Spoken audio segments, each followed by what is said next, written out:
Hello students, welcome to my YouTube channel Sushma Raj Gupta.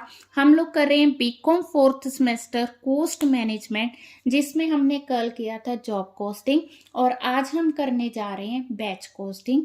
चलिए शुरू करते हैं।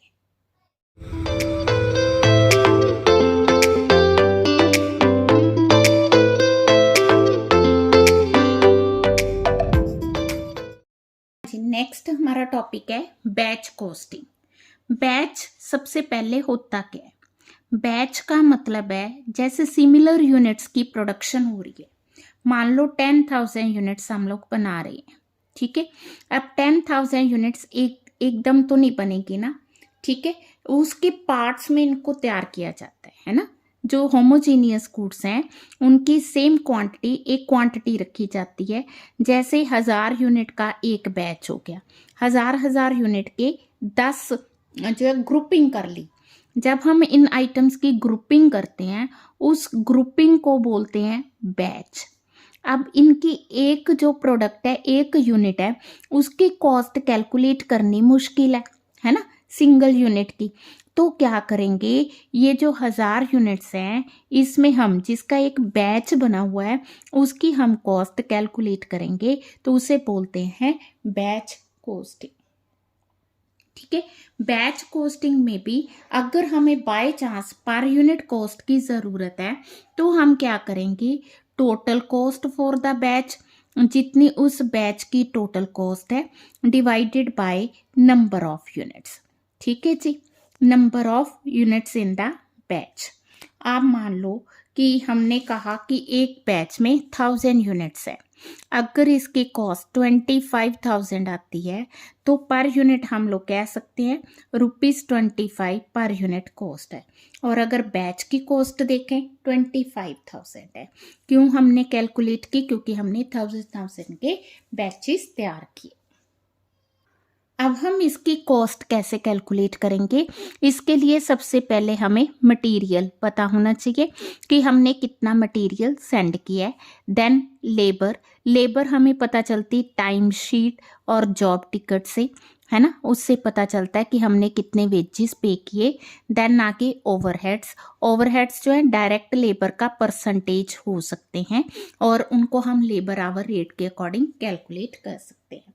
नाउ द पॉइंट इज कि बैच कोस्टिंग अप्लाई कहाँ होता है? ये ज़्यादातर biscuit manufacturing, garment manufacture, spare parts, है ना, कंपोनेंट, जो चीज़ें बैचेस में बनती हैं, पार्ट्स मतलब एक ग्रुप तैयार करके, तो वहाँ पे ये यूज़ किया जाता है। हाँ जी, सबसे पहले हम लोग क्या करेंगे, हमें दी है ये बैच नंबर A150, ठीक है। तो हम लोग कोस्ट शीट तैयार करेंगे, लिखेंगे cost sheet of batch number A150, ठीक है। कैलकुलेट करने का तरीका क्या? तो सबसे पहले हमने मटेरियल लेना है। मटेरियल हमें दिया हुआ है 10,000, ठीक है जी।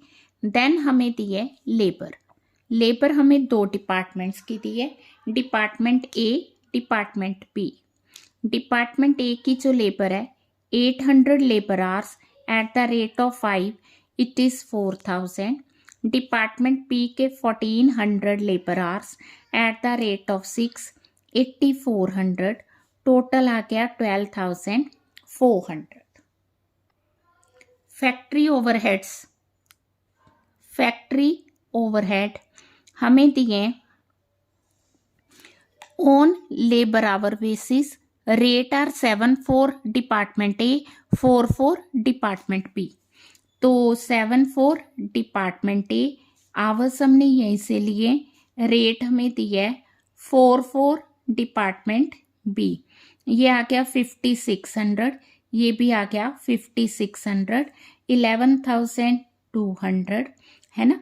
टोटल देख लो, ये आ गई हमारी वर्क्स कॉस्ट आ गई हमारी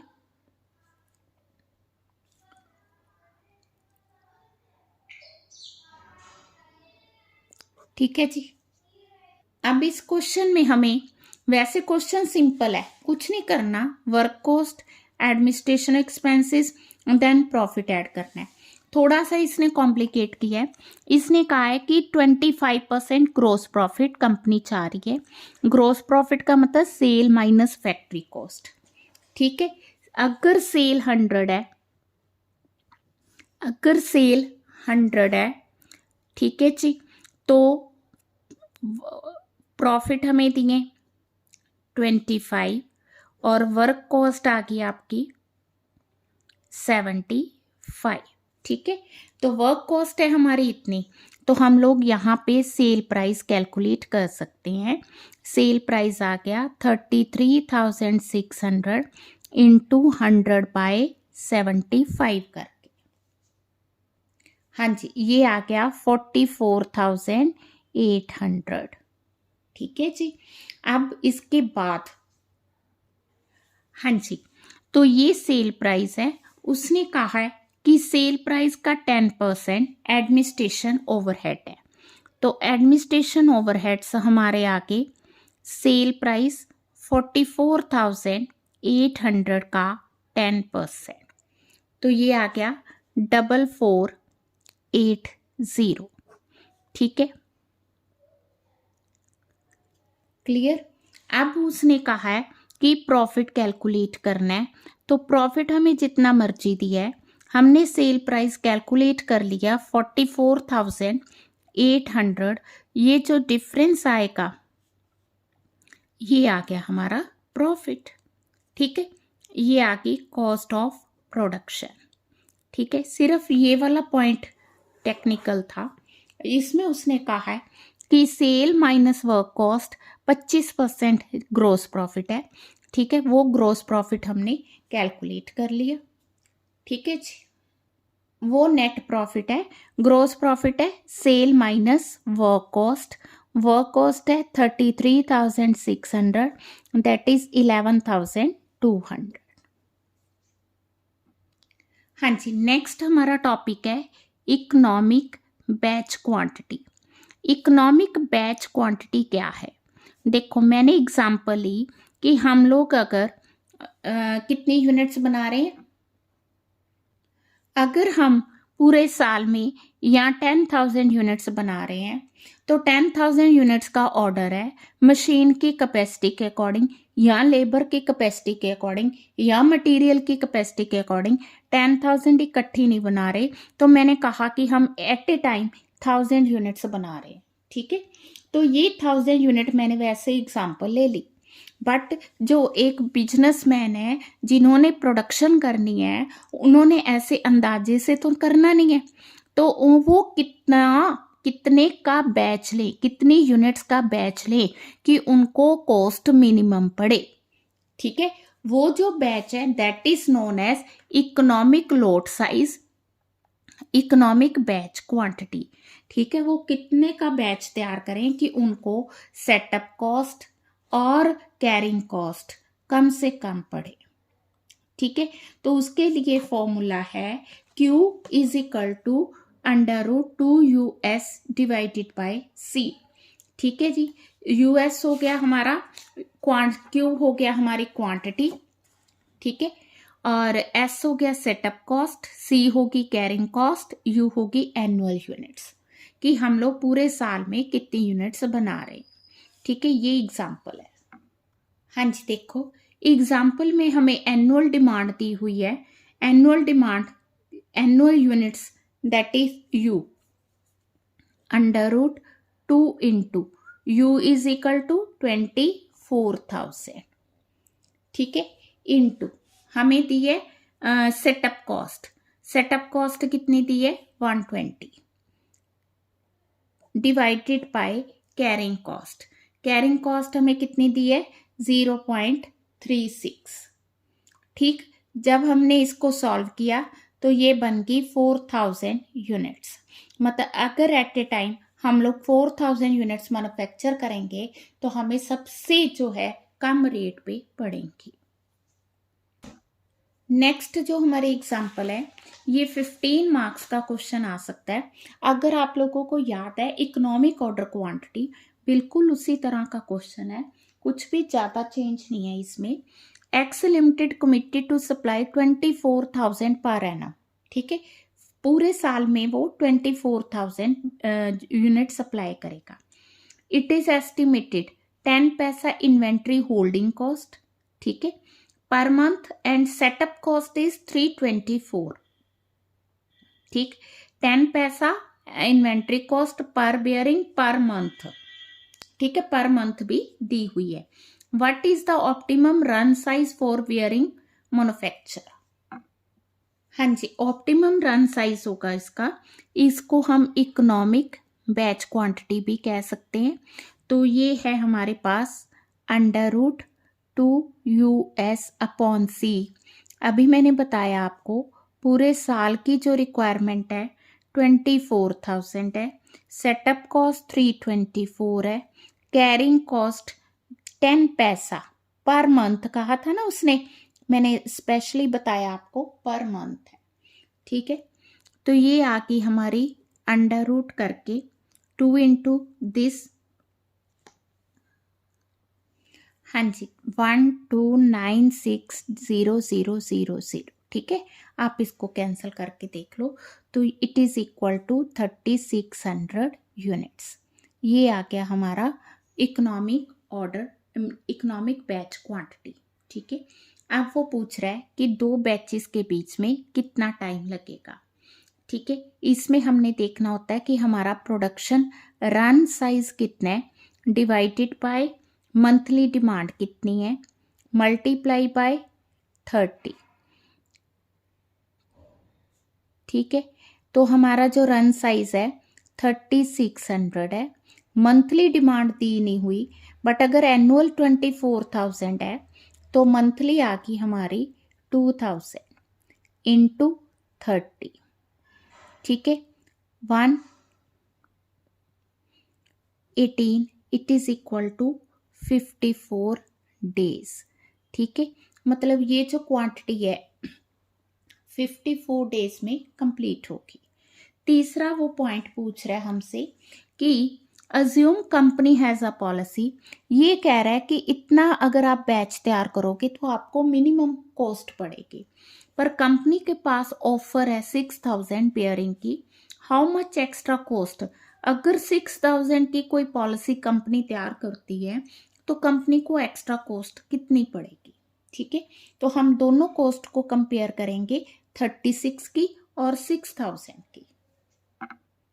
हाँ जी, पहले हमने सेटअप कॉस्ट किस तरह कैलकुलेट करनी है, तो सेटअप कॉस्ट कैलकुलेट करने का तरीका है नंबर ऑफ प्रोडक्शन रन्स, ठीक है, multiply by setup cost per production run, ठीक है। तो अभी मैंने इसका तो प्रोडक्शन रन साइज कैलकुलेट किया, ठीक है।